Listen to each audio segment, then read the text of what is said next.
purpose of this video is to show the correct solutions for the problems in group work A4.1. If you are in sections 1 or 2, you'll notice that you had different numbers, so you'll need to consult your instructor about the correct answers, but the process for solving the problem will be the same. We start out with a biker traveling different speeds for different distances, and the first question they ask us is to determine the total time the biker is biking. The way we need to do this is to use the velocity average equation. Because we're also solving for the total time, we'll need to rearrange this equation. Now we can use this equation twice to solve for the two different times that are in question. When I plug these in, I'm going to use the train tracks. That way we can see that our units will cancel and we'll have the correct units of hours in the end. Notice also that I am actually multiplying by the reciprocal rather than dividing by the average time. Now I can simply add these times to get the total time. But I also need to round to 2 significant digits, and then I end up with 2 hours total. To find the total average speed, I need to have the total distance traveled and the total time. I've already found the total time up above. I can get the total distance by adding the two distances mentioned in the problem above. This would be 20 miles plus 25 miles divided by the 2 hours. That would give us 12.5 miles per hour. Going back to the necessary 2 significant digits, we would have to round this to 13. So that gives us the answers for part A and part B. We just need to answer part C. The point to part C is that it's asking us why can't we just take the average of 12 and 16 and get 14. And the reason is because of these times that we have that we mentioned in part A.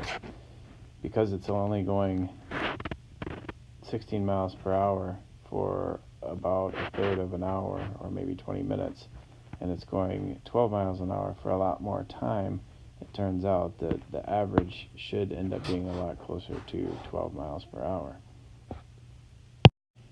So the answer we were looking for in part C was the biker spends a lot more time traveling 12 miles per hour than 16 miles per hour.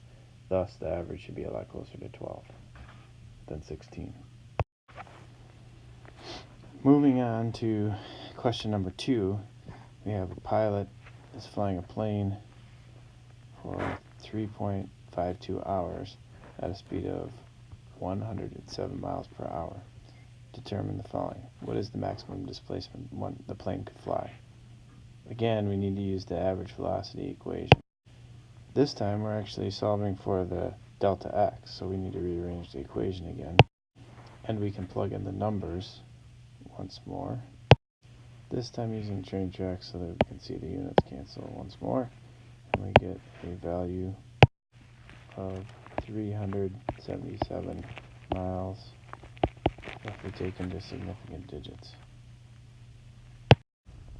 However, the problem in number 2A is asking for a displacement, therefore we need to give a direction. But the best that we can say is in any direction, that would be the maximum distance it could go. Part B asks the question why we use the word maximum, which we've kind of already answered.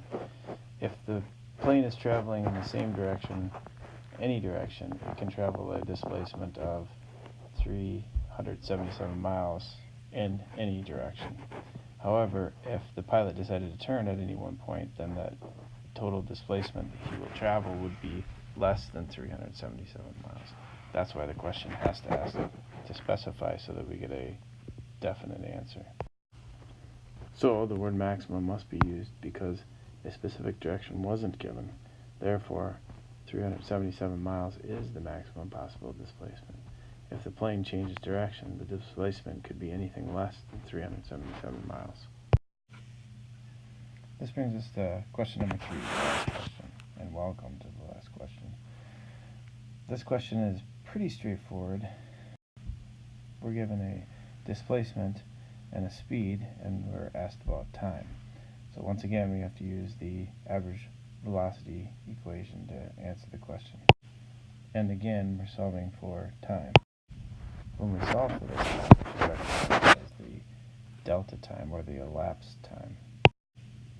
This time turns out to be 2.2 hours, because we can only report 2 significant digits. Important note about the significant digits, or even the precision of what the 0.1 hour means, because 2.2 hours implies 2.2 plus or minus 0.1. If we were going to translate this into minutes, 1/10 of an hour is going to be equal to 6 minutes.